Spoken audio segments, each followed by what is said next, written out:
पारजीवी जंतु। पारजीवी जंतु क्या हैं? मैंने आपको पिछले भाग में जेनेटिकली मॉडिफाइड ऑर्गेनिज्म बताए थे, जिनमें आनुवंशिक फेरबदल करके कुछ बाहरी जीनों का समावेश करके जेनेटिकली मॉडिफाइड प्लांट्स और जेनेटिकली मॉडिफाइड क्रॉप्स, फसलें हमने प्राप्त की थी। ठीक उसी टेक्निक का प्रयोग करके यहाँ पारजीवी जंतु भी बनाए गए हैं, जिनका चित्र ये पारजीवी चूहे और पारजीवी मछलियाँ आपको चित्र में दिखाई दे रही हैं। तो पारजीवी जंतु किस तरीके से बनाए जाते हैं? आनुवंशिक पदार्थ में फेरबदल करके कोई अभिव्यक्त होने वाला बाह्य जीन प्रविष्ट करा दिया गया हो तो पारजीवी जंतु या ट्रांसजेनिक एनिमल्स कहलाते हैं। ऐसे जंतु जिनमें आनुवंशिक फेरबदल करके कोई बाहरी जीन जो कि प्रकट होता है, कोई अभिव्यक्त होने वाला जिसका लक्षण दिखाई दे, ऐसा जीन प्रविष्ट करा दिया गया हो तो वो पारजीवी जंतु कहलाता है। इस क्रिया हेतु ट्रांसफेक्शन विधि का प्रयोग किया जाता है। ट्रांसफेक्शन में क्या किया जाता है कि किसी जंतु की कोशिकाओं में या उसके भ्रूण में डीएनए खंड को, डीएनए खंड क्या है? जीन। डीएनए खंड को प्रवेश करा दिया जाता है, या तो जंतु की कोशिकाओं में और या उसकी भ्रूणीय अवस्था में, उसके भ्रूण में इस डीएनए खंड को प्रवेशित करा दिया जाता है। प्रवेश कराया गया जो जीन है, जो कि आनुवंशिक अभियांत्रिकी द्वारा जीन स्थानांतरण के द्वारा इस जीव में या जंतु में प्रवेश कराया गया है, वो जीन कहलाता है पराजीन। पराजीन या ट्रांसजीन। पराया जीन्स, पराजीन मतलब किसी और का है, मतलब उस जंतु का अपना नहीं है, बाहर से उसमें डाला गया है, तो उसे पराजीन या ट्रांसजीन कहते हैं। और इस विधि से सबसे पहला जो ट्रांसजेनिक जंतु बना वो था ट्रांसजेनिक चूहा। और अब चूहे के अलावा बहुत सारे ट्रांसजेनिक जंतु बना लिए गए हैं, जिसमें सुअर, खरगोश, भेड़, गाय, ये सब मछलियाँ, ये सब भी उत्पन्न की जा चुकी हैं। तो ये कुछ पराजीनी जंतु हैं। अब क्यों ये पराजीनी जंतु मानव निर्मित कर रहा है? कुछ फ़ायदा होगा तभी कर रहा है। तो देखते हैं बच्चों, जंतुओं में जीन स्थानांतरण का क्या उद्देश्य है? जीन स्थानांतरण से पराजीवी जंतु बन रहे हैं। अब इन जंतुओं को बनाने का हमारा क्या पर्पस है, क्या मोटिव है, क्या उद्देश्य है? तो सबसे पहला है आनुवंशिक रोगों के उपचार में। जो ऐसे रोग हैं जो कि आनुवंशिक हैं, एक पीढ़ी से दूसरी पीढ़ी में आते हैं और जल्दी से उनका इलाज नहीं होता, उनके उपचार का अध्ययन पहले इन पराजीवों में किया जाता है। दूसरा है जंतुओं में पराजीन द्वारा प्रोटीन उत्पादन में वृद्धि। प्रोटीन हमें किस जंतु से मिलती है बच्चों? जंतु प्रोटीन का सबसे अच्छा स्रोत है मछली, जो कि हमारे देश के नहीं विश्व के बहुत से भाग में भोज्य पदार्थ के रूप में प्रयोग में ली जाती है। तो ऐसी मछलियों का उत्पादन जिसमें प्रोटीन की मात्रा ज़्यादा हो, प्रोटीन की उत्तम मात्रा हो और ज़्यादा मात्रा हो, इसका भी पराजीन द्वारा प्रयोग करके बनाया जा सकता है। जंतुओं द्वारा दूध, मांस और ऊन उत्पादन में वृद्धि। हमें गाय, भैंस, बकरी, इनसे क्या प्राप्त होता है? दूध। तो ऐसा जीन का समावेश किया जाए ताकि वो जो दुधारू पशु है वो ज़्यादा मात्रा में दूध दे। एक तो ये फ़ायदा हो गया। दूसरा मांस। मांस, मुर्गी का मांस खाया जाता है, बकरे का मांस खाया जाता है। तो जो भी पशु मांस के लिए उपयोग में लाए जाते हैं उनमें ऐसे जीन का प्रवेश कराया जाए। मछली भी, मांस मछली का भी खाया जाता है, मुर्गे का भी खाया जाता है, बकरे का भी खाया जाता है। इन सभी में मांस की मात्रा बढ़ाने वाले जीन को समावेशित किया जाता है। भेड़ से हमें क्या प्राप्त होती है? ऊन। तो भेड़ की में ऐसे जीन का समावेश किया जाता है पराजीनी भेड़ बनाने के लिए कि उसमें ऊन की मात्रा ज़्यादा हो। मानव अपना फ़ायदा सोचता है, तो दूध, मांस और ऊन उत्पादन में वृद्धि के उद्देश्य से भी ट्रांसजेनिक जंतु बनाए जाते हैं। अगला है जीन विशेष को निष्क्रिय करने में। निष्क्रिय करेंगे हम कौन से जीन को? जो अनुपयोगी है, जो कोई रोग वाला जीन है या जिससे कोई अवांछित लक्षण प्रकट होते हैं। तो ऐसे जीन विशेष को निष्क्रिय करने के लिए भी इन परजीवी जंतुओं को काम में लिया जाता है। जीनों की संरचना और कार्यों के अध्ययन के हेतु कौन सा जीन क्या कार्य करता है, उसकी बनावट कैसी है, इसका पता भी जीन स्थानांतरण से इन ट्रांसजेनिक जंतुओं में किया जाता है। तो ये कुछ प्रमुख उद्देश्य हैं जिनके कारण हम ट्रांसजेनिक जंतुओं को उत्पन्न करते हैं। किस प्रक्रिया से? जीन स्थानांतरण के उद्देश्य से। तो आगे देखते हैं बच्चों, ट्रांसजेनिक जंतुओं के प्रमुख उपयोग। अब कौन से जंतु किस उपयोग के लिए काम में आ रहे हैं, ये हम आगे देखेंगे। तो सबसे पहला जो उपयोग है वो सामान्य कार्यकी और विकास पर क्या प्रभाव पड़ता है किसी पर्टिकुलर जीन का, इसको देखने के लिए ट्रांसजेनिक जंतुओं का निर्माण किया जाता है। इनका निर्माण विशेष रूप से इस प्रकार किया जाता है जिससे यह जाना जा सके कि जीन का नियमन किस प्रकार होता है, कैसे जीन का नियमन होता है और वो कैसे शरीर की सामान्य क्रियाओं और विकास को, सामान्य क्रिया मतलब सारी फिजियोलॉजिकल एक्टिविटी, सामान्य कार्य की मतलब पूरे शरीर की पाचन, उत्सर्जन, जनन, श्वसन, सारी क्रियाएं ये कहलाती हैं कार्य की। शरीर की सामान्य क्रियाएं हैं ये। और उसका विकास मतलब कोई जंतु या कोई कोशिका का विकास से मतलब है वृद्धि। विकास कैसे होता है और जीन उसको कैसे कंट्रोल करता है, ये इसके द्वारा देखा जाता है। तो एक उदाहरण हम इसके लिए देखते हैं कि एक वृद्धि हार्मोन है जो कैसा होता है, इंसुलिन सदृश। जैसा इंसुलिन है एक प्रोटीन पेप्टाइड श्रृंखला से बनता है, वैसा ही एक वृद्धि कारक है। एक वृद्धि कारक है जो कि उस वृद्धि कारक का एक जीन है जो क्या किया जाता है, या तो भ्रूण की वृद्धि की अवस्था में या पश्च जन्म अवस्था में वृद्धि को बढ़ाते हैं।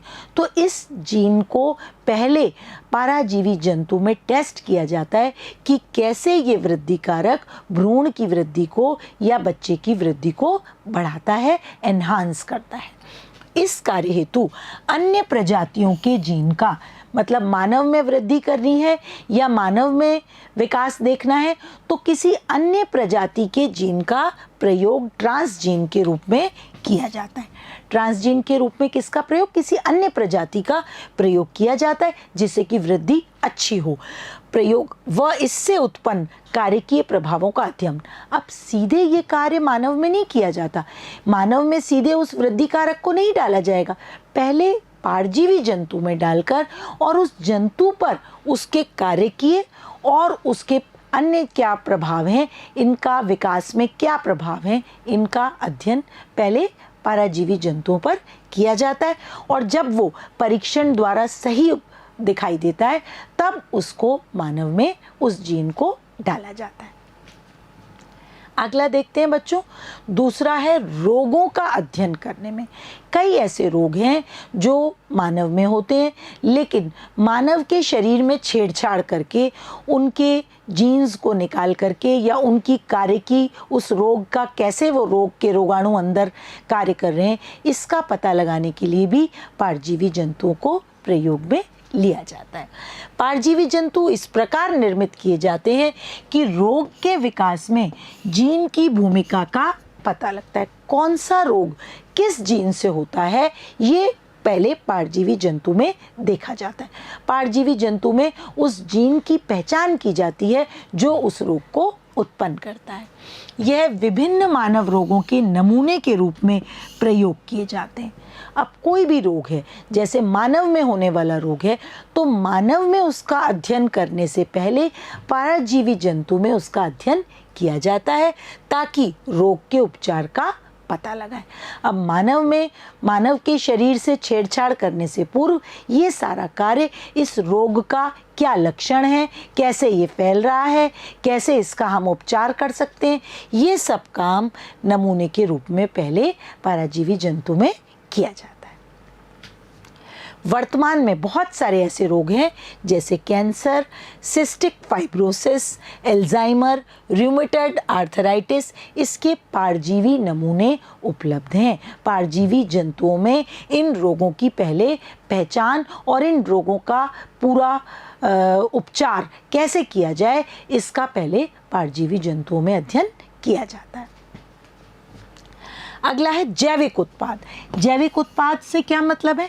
कुछ ऐसे उत्पाद, कुछ ऐसी औषधियाँ, कुछ ऐसे एंजाइम्स जो कि मानव के उपचार के लिए उपयोगी हैं, किसी भी रोग के उपचार के लिए उपयोगी हैं, वो इन उत्पादों को परजीवी जंतुओं के द्वारा बनाया जा सकता है। मानव रोग के उपचार की औषधियाँ किससे बनती हैं? जैविक उत्पाद से। परजीवी जंतु जो उपयोगी जैविक उत्पाद का निर्माण करते हैं, उनमें डीएनए के खंड को प्रवेश कराते हैं।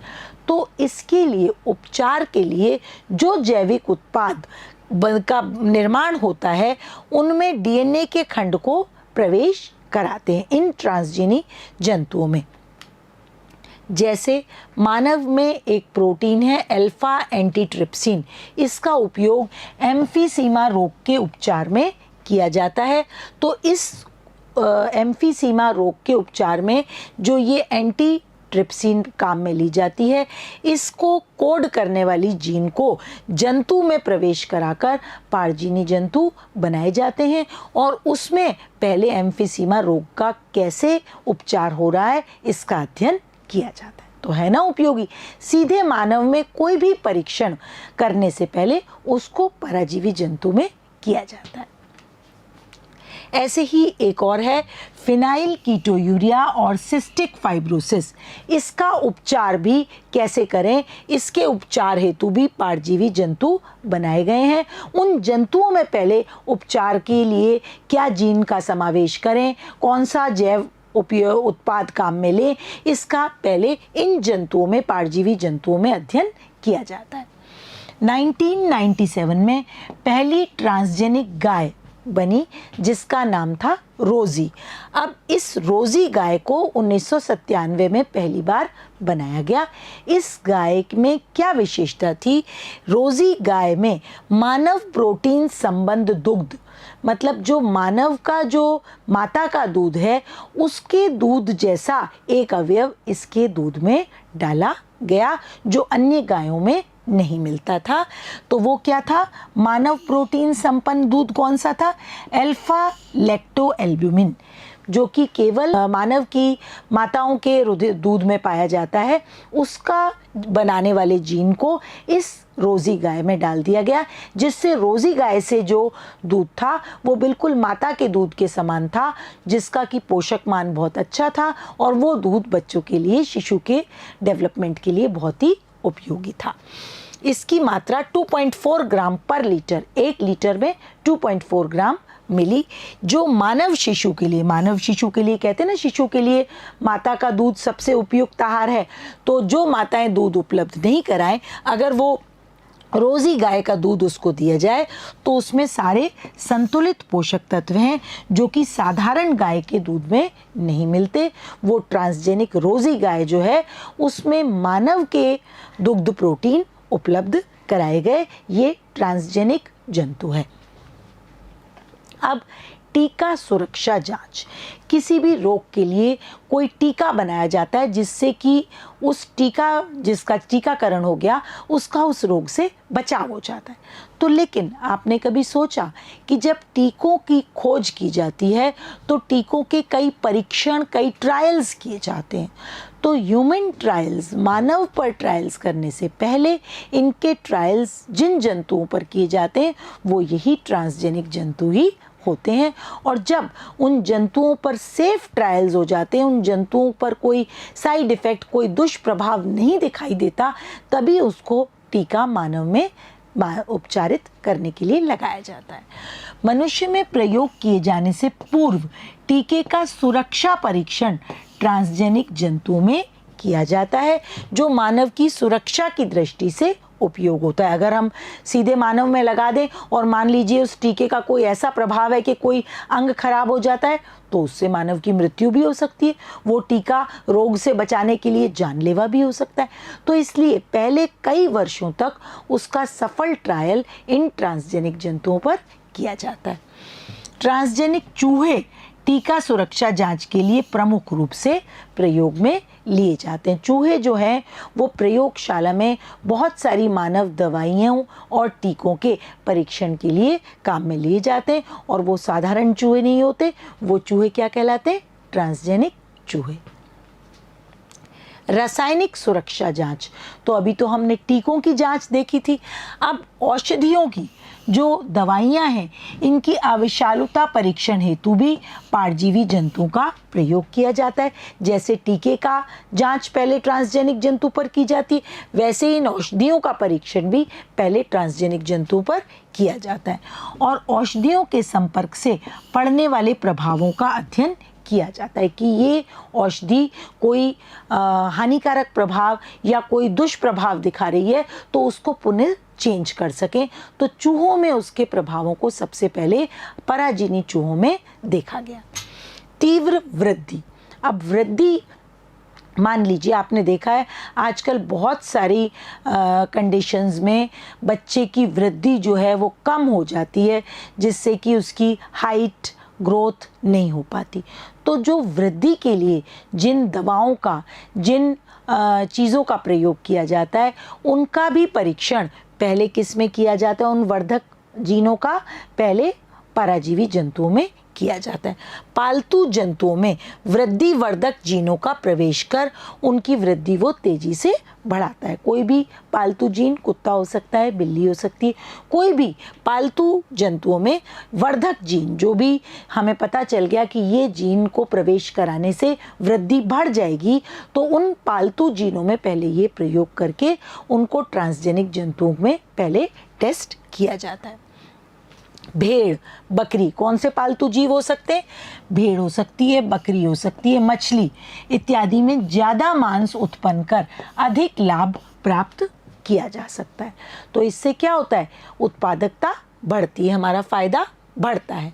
अगला है अधिक ऊन की मात्रा। ऊन हमें किससे मिलती है बच्चों? भेड़ से। तो हम क्या चाहते हैं? हमें ऐसी भेड़ प्राप्त हो जिससे ऊन की मात्रा ज़्यादा मिल सके। तो इसके लिए क्या करते हैं? जीवाणुविक जीन के साथ एक ऐसा जीन जो कि जीवाणु के जरिए भेड़ में डाला जाता है के साथ ट्रांसजेनिक भेड़ का निर्माण किया जाता है और ये जीन डालने के बाद जो ट्रांसजेनिक भेड़ है उसमें ऊन की मात्रा सामान्य भेड़ से दुगनी हो जाती है। तो इसमें क्या करते हैं? एक एमिनो अम्ल है सिस्टीन। इस एमिनो अम्ल का संश्लेषण करने वाली जीन होती है, उसको जब भेड़ में डाला जाता है तो ये जीन क्या होती है कि ये ऊन उत्पन्न करने के लिए एक प्रिकर्सर होती है। इस सिस्टीन एमिनो अम्ल की संश्लेषण करने वाली जीन जब इस ट्रांसजेनिक भेड़ में डाली जाती है तो उस भेड़ में ऊन का उत्पादन दुगना हो जाता है और ये ऊन की उच्च मात्रा वाली होती है। क्यों होती है? क्योंकि सिस्टीन जो है वो भेड़ में ऊन उत्पन्न करने के लिए एक कच्चे माल के जैसे काम में लिया जाता है। अगर सिस्टीन होगा तो भेड़ में ऊन ज़्यादा होगी। तो ऐसी ट्रांसजेनिक भेड़ बनाई गई जिनसे ऊन उत्पादन ज़्यादा मिल सके। अब एक नई अनुसंधान, इसके अलावा आजकल कुछ अंग प्रत्यारोपण, अपन ने प्रतिरक्षी तंत्र में पढ़ा है कि कोई अगर मानव का अंग विकृत हो जाता है, खराब हो जाता है, काम करना बंद कर देता है तो उसको दूसरे अंग से, दूसरे मानव के अंग से प्रतिस्थापित कर दिया जाता है। लेकिन इस अंग प्रतिस्थापन के लिए मानव का अंग चाहिए होगा तो उसके लिए तो कब मिलेगा वो? जब वो उस मानव की मृत्यु हो तभी वो मिलेगा। कोई भी सजीव जल्दी से अपना अंग किसी दूसरे को नहीं देता। तो आपने लिखा हुआ देखा है ना, अंगदान महादान। तो कौन सा अंग का दान आपने देखा है? मृत्यु के बाद नेत्रदान। इसके अलावा आजकल और भी कई अंग हैं जो कि जीवित अवस्था में भी मानव दे सकता है, जैसे किडनीज, लेकिन इसके लिए मानव को जो देगा उसके पास जब एक दे देगा, एक किडनी रह जाएगी तो उसका भी जीवन खतरे में हो सकता है। तो इसके लिए एक नया अनुसंधान किया और ट्रांसजेनिक सूअर तैयार किए गए, जो कि मानव जीन रखने वाला ट्रांसजेनिक सूअर मानव एंटीजन रखते हैं। मतलब ऐसा सूअर जिसमें मानव का जीन डाल दिया गया, तो वो मानव के एंटीजन्स उस सूअर में मौजूद थे और उस सूअर के अंग को मानव में प्रत्यारोपित करने का प्रयास किया गया। तो ऐसा देखा गया कि इसके अंग मानव में प्रत्यारोपित करने पर कोई अभिक्रिया नहीं उत्पन्न करते, क्योंकि उसमें मानव के एंटीजन वाला जीन मौजूद है। यह अंग प्रत्यारोपण मानव अंगों की आवश्यकता को दूर कर सकता है। मतलब कोई अपने मरने के बाद ही अंग दान करेगा, लेकिन इस आवश्यकता को, मानव अंगों की अगर कोई खराबी है तो उस आवश्यकता को इस तरह का ट्रांसजेनिक सूअर बनाया गया जिसमें मानव का एंटीजन मौजूद था, और उस सूअर के अंगों को जब मानव में प्रत्यारोपित किया गया तो मानव का उस पर, मानव के उसके अगेंस्ट कोई एंटीबॉडीज नहीं बनी। कौन से मानव अंग इस सूअर के द्वारा प्रतिस्थापित किए दे गए? अग्नाशय, वृक्क और यकृत। ये ट्रांसजेनिक सूअर एक लेटेस्ट अनुसंधान है, एक नई खोज है जिसके द्वारा अंग प्रत्यारोपण के क्षेत्र में बहुत सफलता मिली है हमारे चिकित्सकों और वैज्ञानिकों को।